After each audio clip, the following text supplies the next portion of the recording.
Welcome back, Devils fans. And what turns out to be a surprising move, the New Jersey Devils have traded Chris Tanev to the Dallas Stars. And now, folks, when I first saw this, I was shocked, appalled, very upset, and I don't really know what to make of this at this point. But it was a three-way deal involving the Devils, Flames, and Stars, which ultimately sends Tanev, a player a lot of New Jersey Devils fans would have liked to see on our roster, if not a better version. He dealt in a three-way deal to Dallas, and we helped facilitate it. Very bizarre and shocking move to me. I was going to make a video right away, but I thought we might see some other news coming out shortly after that was announced, and so I was going to wait and talk about it all at once. But here we are. It's 5 o'clock on the following day, and there's nothing else that's come out. And so let's just review the exact trade, and I'll read it here verbatim. Trade 1. The New Jersey Devils trade unsigned draft choice goaltender Cole Brady to the Calgary Flames in exchange for defensive Chris Tanev. Furthermore, the Calgary Flames have agreed to retain 50% of all future obligations to Tanev's contract for the 23-24 season. That's step 1. Trade 2. The New Jersey Devils trade defenseman Chris Tanev to the Dallas Stars in exchange for Dallas's own fourth-round selection in 2026. Furthermore, the New Jersey Devils have agreed to retain 50% of all future obligations to Tanev's contract for the 23-24 season. Trade 3. The Calgary Flames trade unsigned draft choice goaltender Cole Brady to the Dallas Stars in exchange for defenseman Artem Grushnikov, Dallas' own second-round selection in 2024, and a conditional third-round selection in 2026, Dallas' own, if Dallas advances to the Stanley Cup Final in the 2024 playoffs, wins 3 rounds. If Dallas does not win 3 rounds in the 2024 playoffs, then no additional pick is transferred from Dallas to Calgary.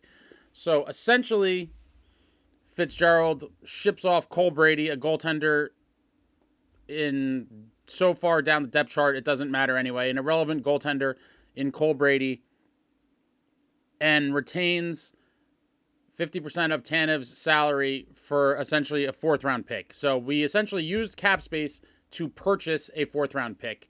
While in a vacuum, I don't hate doing that because the money's going to go to waste anyway, and it's not my money. And so to pick up an extra pick by using some of your cap space, not a bad move at all. With that being said, I was hoping we were going to use the cap space to bring in a player or 2 or 3 at the deadline to bolster this roster and hopefully go on a playoff run. When I first heard of this trade, to me, it screamed a move that a seller team would do. I don't think a lot of teams looking to make big splashes in the trade market or go on a playoff run or add guys is typically looking to do this. But, you never know what Fitz has up his sleeve. But when I first heard of it, I was really pissed off because it screams a seller move, in my opinion, and I'd rather us be buyers. But with all of that being said, we do have a lot of cap space left, and it could have been the first step in a larger orchestrated master plan. While I don't have any faith that that is the case, it could be.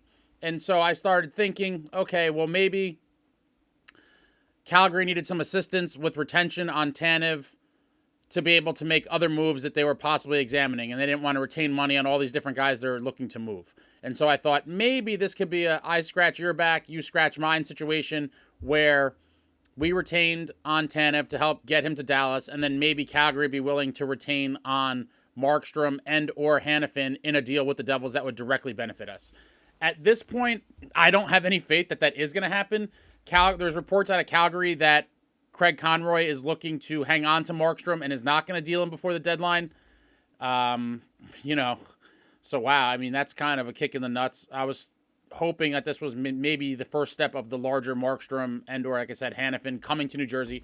It seems like they're going to hang on to Markstrom. I don't know why. The past couple of years, they've shipped out tons of guys, lost lots of guys, and it seemed to be stockpiling picks, prospects, etc. So I don't know what Calgary's plan is here, why you would keep an aging goaltender in Markstrom when you're essentially in the middle of or starting a pretty large rebuild. So it's kind of puzzling. Who knows if it's semantics, if they're trying to get a bigger return for Markstrom, or if there's any truth to that. But the reports are that they're going to hang on to Markstrom. Very bizarre. Hopefully, maybe we could still get Hanifin, and this whole first trade with Tanev is some way connected to the Devils landing Hanifin. I don't know. Time will tell. I also don't know if we are going to do something, what exactly Fitzgerald is waiting for. Maybe he's waiting to see how the rest of the West Coast trip plays out, and then he'll reassess and determine whether it's worth buying or adding pieces at that point. I don't really know. But like I said, when I first saw that move announced with Tanev, it screamed a seller move to me to be essentially buying a 4th round pick. I hope something is on the horizon. I don't know. The trade deadline is creeping up on us, and so far we've done nothing now other than buy that 4th round pick. So time will tell. Let me know in the comments what you guys think about this. Do you think it's part of a larger move, or do you think Fitz is just making stupid little moves to make it look like he's actually doing something? I mean, if we do nothing else, I'm not going to applaud a guy for buying a 4th round pick with available cap space. That is just something that I will never applaud in any scenario, really. I don't think that that's very proactive given the situation that the New Jersey Devils are in as of today. If it's part of a larger plan before the deadline, then I'm all for it. But if we're just going to use cap space to start buying late round picks, I mean, this is what we pay Fitzgerald for. It seems ridiculous. But let me know in the comments what you guys think. Do you think the Markstrom deal is still alive? Do you think we might get Hanifin? Do you think we're still trying to get Saros? I'd love to see something happen. I'm just sitting here waiting for an announcement. But all we got so far is helping Dallas get Tanev, and we essentially buy a 4th round pick. Nothing exciting whatsoever. Let me know in the comments what you guys want to see, what you think's happening, if you think this is part of a larger plan, or if this is just exactly what it is. You know, Fitz with some genius GMing by buying a pick and utilizing his cap space wisely. In my opinion, it's a bozo move if you do nothing else. But let me know. Curious to hear what you all think. I'm disappointed as of right now, but there's still some time. Hopefully something happens. Like, comment, subscribe, and all that jazz. Until next time, friends, let's go Devils.